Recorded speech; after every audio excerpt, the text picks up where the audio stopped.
தமிழ்நாட்டு தேவையை கருத்தில் கொண்டு தமிழ்நாட்டில் உள்ள விடுதலை சிறுத்தைகள் தண்ணீர் தர வேண்டும் என்று நாம் கோரிக்கை வைப்பதைப் போல கர்நாடக நலன்களை கருத்தில் கொண்டுதான் கர்நாடக விசிக முடிவு செய்ய முடியும்.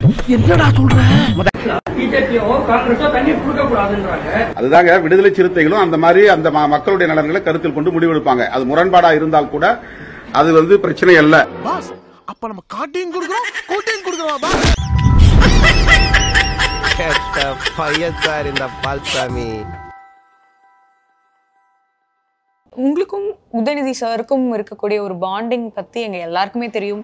அண்ட் அது எத்தனை வருஷம் நட்பு அப்படிங்கறதும் நிறைய இடங்கள்ல நாங்க பார்த்திருக்கோம். ஓ, முகநக நட்பது நட்பன்று, நெஞ்சு தகநக நட்பது நட்பு. அந்த குரலுக்கு எடுத்துக்காட்டு இந்த நட்பு. ஏதோ ரெட் ஜெயின்ட்க்கும் உங்களுக்கும் ஏதோ ஒரு மிஸ் அண்டர்ஸ்டாண்டிங் ரொம்ப கான்ஸ்டன்டா போய்கிட்டே இருக்கு அப்படின்னு கேள்விப்பட்டோம். அது உண்மையா என்ன? அத வேற ஞாபகப்படுத்திட்டீங்க.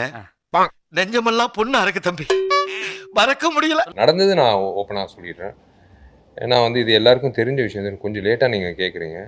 Yes, I had a major altercation with one particular person in Red Giant. இது என்ன பிரமாதம்? இது விட பெசலைட் ஒன்னு இருக்கு. வட்டிக்கு வாங்கி வேர்வை சிந்தி நாங்களாம் ரத்தம் சிந்தி நாங்களாம் படம் எடுத்து ஒரு படத்தை கொண்டு வந்தா நீங்க பாட்டு தள்ளி வாங்க அப்படின்னு நீங்க சொன்னீங்கன்னா யாரு உங்களுக்கு அதிகாரம் கொடுத்தாங்க? நீங்க தான் ஏதோ குத்தகை எடுத்துருக்கீங்களான்னு கேட்டேன்.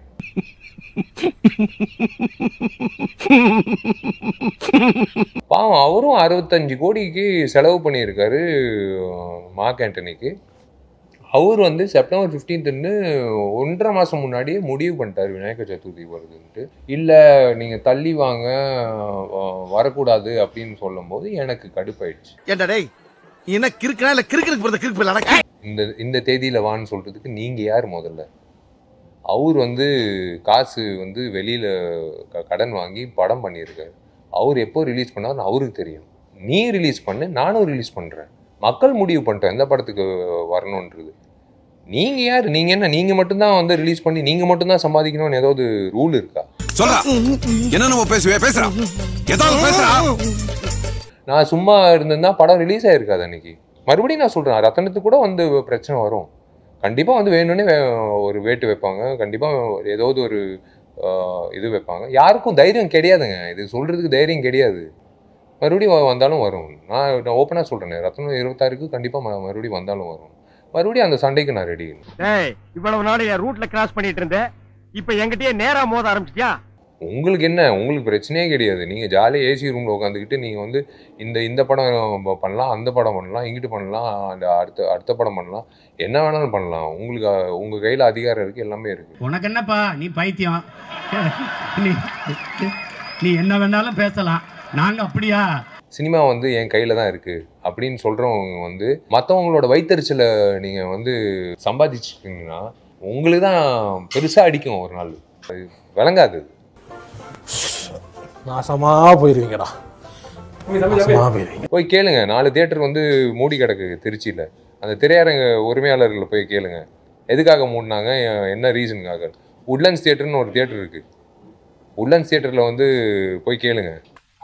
ஆமா, நான் தெரியாம கேக்குறேன். எதுவுமே நடக்காத மாதிரி ரியாக்ஷன் காட்டுற அந்த மூஞ்சி எங்கடா வாங்கின நீ? டேய், உன்னதாண்டா கேக்குறேன். டேய், இங்க பாரு, உன்னதாண்டா. டேய். ஸோ வெள்ளத்தில் நடந்தது இன்றைக்கும் நான் திரும்பவும் சொல்கிறேன். வெள்ளத்தில் நடந்தது திரும்ப நடந்ததுன்னு வச்சுக்கோங்களேன். டிசம்பர் மாதம் அவங்களுக்கு தான் கேவலம். சாம்பார் ஆப்பு எனக்கு. ஆனால் நீங்களாம் என்ன பண்ணீங்க?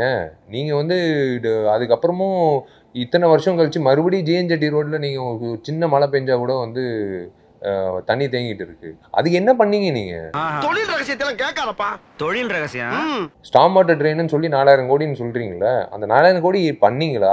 என்ன இவன் பூசுன மாதிரி இருக்கணும், பூசாத மாதிரி இருக்கணும், பார்த்தா பழிர் இருக்கணும். இதெல்லாம் தொழில் நேக்குமா? நம்ம நாட்டுல நடக்கிற கொடுமையை பத்தி தான் நான் பேசுறேன். அவ்வளவுதான், வேற ஒண்ணும் இல்ல. our country goes by the policy one tax one India. அது ஏன் தமிழ்நாட்டுல மட்டும் டபுள் டாக்ஸேஷன் பண்றீங்க? வாயில புண்ணா, வாந்தி வருதா, ஊமையா, மௌன விரதமா? ஏன் யாருமே அதை குத்தம் சொல்ல? ஏன் யாருமே எடுத்து சொல்ல மாட்டீங்களான்னு 18% GST plus 8% local body tax. 2 taxation நீங்கள் எடுக்கவே கூடாது. முதல்ல ஒன்று 8% எடுக்கணும், இல்லை 18% எடுக்கணும். 26% நீங்கள் எப்படி எடுக்க முடியும்? ஏன்னா காஷ்மீரில் கூட இந்த மாதிரி நடந்தது கிடையாது. இதான்டா திமுக, இதான் திமுக, மறந்துடாத. திராவிட மாடல்னா என்னென்ன கேட்குறவங்களுக்கு இதுதான் பதில். ஏன்னா நாங்கள் வந்து குறைங்கன்னு சொல்லல, நீங்கள் அதிகமாக வாங்கிட்டு இருக்கீங்கன்னு சொல்கிறோம். அரசாங்கம் வந்து அந்த மாதிரி பண்ணவே கூடாது முதல்ல. அது it's against the law. 1 tax 1 Indiaன்னு சொல்லும் போது நீங்கள் எப்படி 2 taxாக வாங்க முடியும்? ஆக மொத்தம் 2 குத்துன. 3ஆவது குத்து நான் குத்தவா? குத்துன. உன் கையை தரோளமா குத்துன. இன்னொரு விஷயம் வந்து நீங்க சொல்லியிருந்தீங்க, ரொம்பவே ஷாக்கிங்கா இருந்தது அதை கேட்டு. ஓட்டு போடுறதுக்கு காசு வாங்கிக்கோங்க அப்படின்னு சொன்னீங்க. ஆனா யாரு கரெக்டா போடணுமோ போட்டுருங்க அப்படின்னு சொல்லி சொல்றது. ஏன் வாங்க கூடாது? உங்க காசு தானே அவங்க கொடுக்குறாங்க. அவங்க என்ன அவங்க வீட்டு காசா கொடுக்குறாங்க? நக்கல்யா அவனுக்கு. அவங்க என்ன சம்பாதிச்சு உழைச்சி வயலில் இறங்கி 5 வருஷம் into 365 நாள் வேலை செஞ்சு உழைச்ச காசை வாங்குறாங்க. அப்படி பச்சையா சொல்ல முடியாது, ஒரு யூகமா சொல்லலாம். அதான் சொல்றேன், உங்க பணங்க அது. அது உண்மையிலேயே உங்க பணம் தான். அவங்க எங்கிட்ட இருந்து சம்பாதிச்சாங்க, எப்படி சம்பாதிச்சாங்க, எப்படி சொல்லுங்க. இதுதான் புரியாத புதுதா இருக்கு. நீங்க ஒரு கார் வச்சுக்கலாம், ஒரு வீடு வச்சுக்கலாம், ஏன் மிஞ்சி போனால் இன்னொரு கெஸ்ட் ஹவுஸ் வச்சுக்கலாம், ஒரு பீச் ஹவுஸ் வச்சுக்கலாம், எல்லாம் ஒரு கொடைக்கானல்ல ஊட்டியில் ஒரு இன்னொரு வீடு வச்சுக்கலாம். நீங்கள் வரிசையாக வந்து 50 வீடு, மலேசியாவில் வந்து ஒரு இடம், சிங்கப்பூரில் ஒரு இடம், இதெல்லாம் வந்து தெரிஞ்ச விஷயம்தான். பங்கு மாட்டிக்கிட்ட பங்கு. தலைவர் அவர்களே, தலைவர் மட்டுமல்ல, நாங்கள் உங்கள் அழைப்பது குடும்ப தலைவர் என்று நாங்கள் அழைக்கிறோம். பூதா, என் மேல உனக்கு இவ்வளவு பாசமாடா? ஆமா மாஸ்டர். உன்னை நினைக்கும் போது என்னால முடியலடா.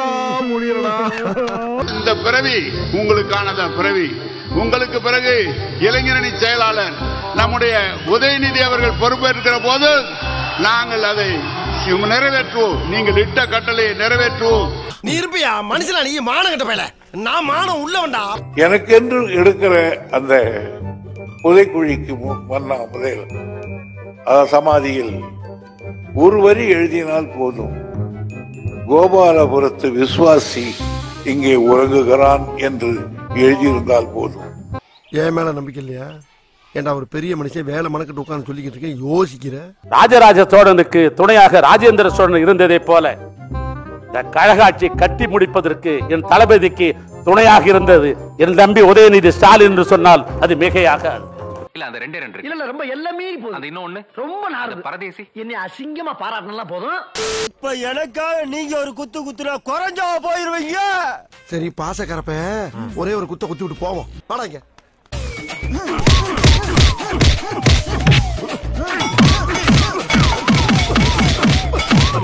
போதுமில்லடா, போடா.